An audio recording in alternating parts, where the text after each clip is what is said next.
भारत में गुरुकुल शिक्षा कैसे ख़त्म हुई। आप लोगों ने सुना ही होगा कि भारत का एजुकेशन सिस्टम बहुत बेकार है। जबकि भारत में तो गुरुकुल शिक्षा चलती थी, तो फिर एक घिसा पिटा एजुकेशन सिस्टम भारत देश के अंदर कहाँ से आया।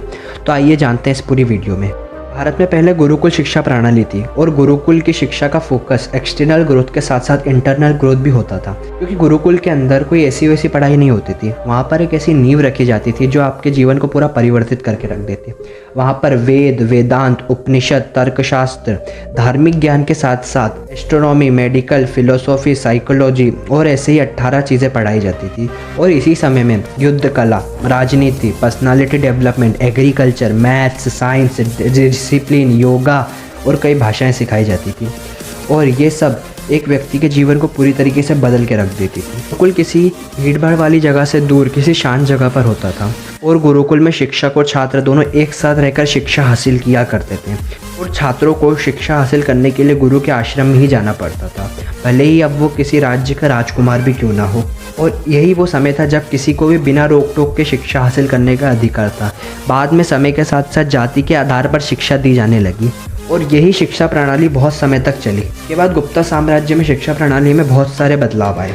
इसी समय में नालंदा विश्वविद्यालय का निर्माण हुआ और ये इस दुनिया की पहली यूनिवर्सिटी थी। गुरुकुल में तो लोग दूर दूर से आके पढ़ते थे, लेकिन नालंदा और तक्षशिला में लोग देश विदेश से आकर शिक्षा प्राप्त करते थे और अपने देश में फैलाते। यहाँ पर बहुत सारे विषयों के बारे में एक ही जगह पर बहुत सारे बच्चों को पढ़ाया जाता था। और 12वीं शताब्दी की शुरुआत में ही मुस्लिम शासकों का भारत में आना शुरू हुआ और इसके बाद शिक्षा प्रणाली के अंदर बहुत सारे बदलाव हुए। इसी समय में बहुत सारे मदरसे और मकतब की स्थापना की गई और इसी समय गुरुकुल शिक्षा प्रणाली को पूरी तरीके से ख़त्म करने का प्रयास भी किया गया।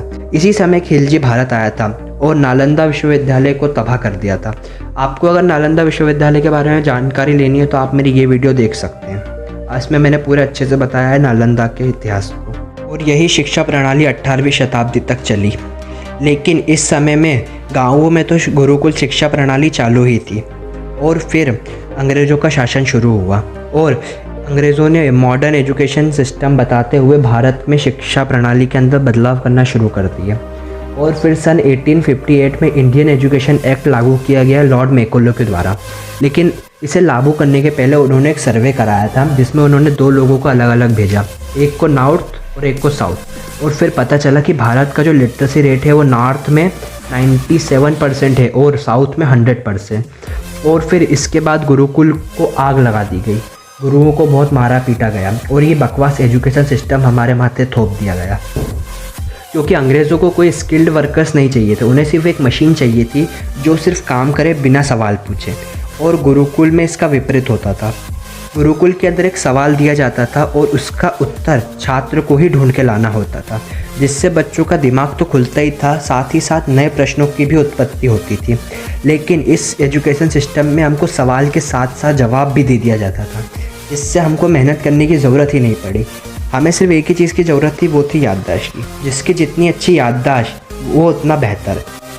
और आज तक यही सिस्टम चला आ रहा है। लेकिन आज़ादी के बाद हमें एजुकेशन सिस्टम में बदलाव करना था, पर ऐसा कुछ भी नहीं किया गया और इसी एजुकेशन सिस्टम को फॉलो किया गया।